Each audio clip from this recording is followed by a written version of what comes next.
그레이쿡의 퍼포먼스 피라미드에 보면 그래서 이런 제구를 위해서 꼭 필요한 요소들이 무브먼트의 모빌리티 스테빌리티처럼 무브먼트의 가장 중요한 요소들이라고 하면 그러면 이 스테빌리티의 반대 개념이 뭘까를 한번 생각을 해보시면요.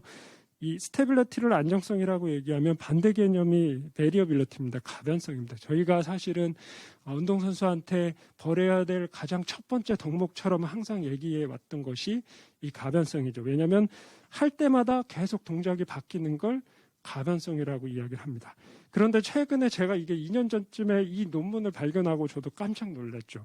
이 가변성이라고 하는 게 오히려 러닝의 속도를 훨씬 더 빠르게 해주고 배움의 속도를 훨씬 빠르게 해주고 훌륭한 선수들은 이 가변성이 오히려 훌륭하지 않은 선수들보다 훨씬 더 많이 가지고 있다라고 하는 거죠. 그래서 19세기의 모델들은 보면 전통적으로 처방을 하는 거죠. 아이들한테 이게 잘못됐고 이걸 바꾸고 그래서 하나의 이상적인 테크닉, 원 아이디얼 테크닉에 모든 것들을 갖다 맞추려고 하는 것이 그렇게 함으로 인해서 우리 몸이 가지고 있는 자기 조직화라고 하는 그 근본적인 능력 자체를 극도로 제한하는 것이 전통적인 코칭의 환경이었다라고 하면 지금 이제 우리가 이해하고 있는 몸은 상당히 컴플렉스 복잡하고 역동적이기 때문에 이런 형태로는 도저히 접근을 할 수가 없는 거죠. 그래서 이제 나오는 게 제약 기반 훈련이나 아니면 이제 디퍼런셜 러닝처럼 제약의 반대는 자유잖아요. 예. 그 자유를 제약하는 개념은 분명히 맞는데 또 다른 반대말은 제약의 또 다른 반대가 인스트럭션입니다. 지적하는 거.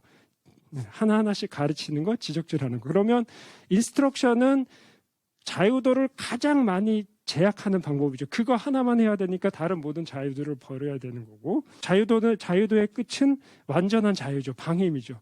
그러면 우리가 하는 거는 사실 그 사이에 어떤 많은 제약들을 둬서 효율적인 배움의 환경을 만들자라고 하는 게 사실은 이런 개념들이라고 생각을 하고요. 그렇다면 이제 우리가 이런 건 설명할 수가 도저히 없지 않습니까? 드라이브 라인에서 하는 웨이티드 볼이나 아니면 플라이오 케어볼 무게도 다르고 크기도 다르고 질감도 다르고 이런 것들을 계속 던지면서 하는 건 메카닉이 바뀌고 하는 게 중요한 게 아니라 그런 것들을 통해서 오는 피드백, 고유 수용 감각이나 아니면 어떤 느낌적인 피드백을 계속 바꿔서 거기에 맞춰서 내 몸을 조절하는 능력들을 키워주는 장비라고 말씀드릴 수가 있겠고요. 대부분 제구가 잘 안 되고 뭔가 성적이 떨어지면 우리가 하려고 하는 첫 번째 선수들의 행동도 보면 점점 더 똑같이 하려고 합니다. 뭐가 조금이 바뀌었는지도 계속 체크하려고 하고 그래서 똑같이 하고 있는데 제구가 안 된다라고 하는 개념은 반대로 가고 있다라고 저희가 말씀드릴 수 있을 것 같고요.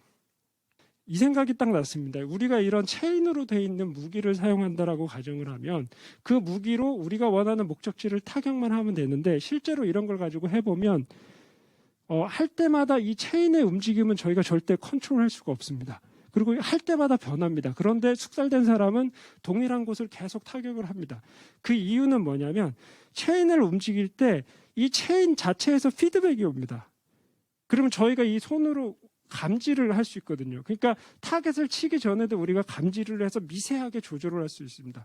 그러면 저는 투구라고 하는 게 와인드업을 시작해서 던지는 순간까지 선수들이 동일한 폼으로 던지는 게 절대 아니라고 생각하거든요.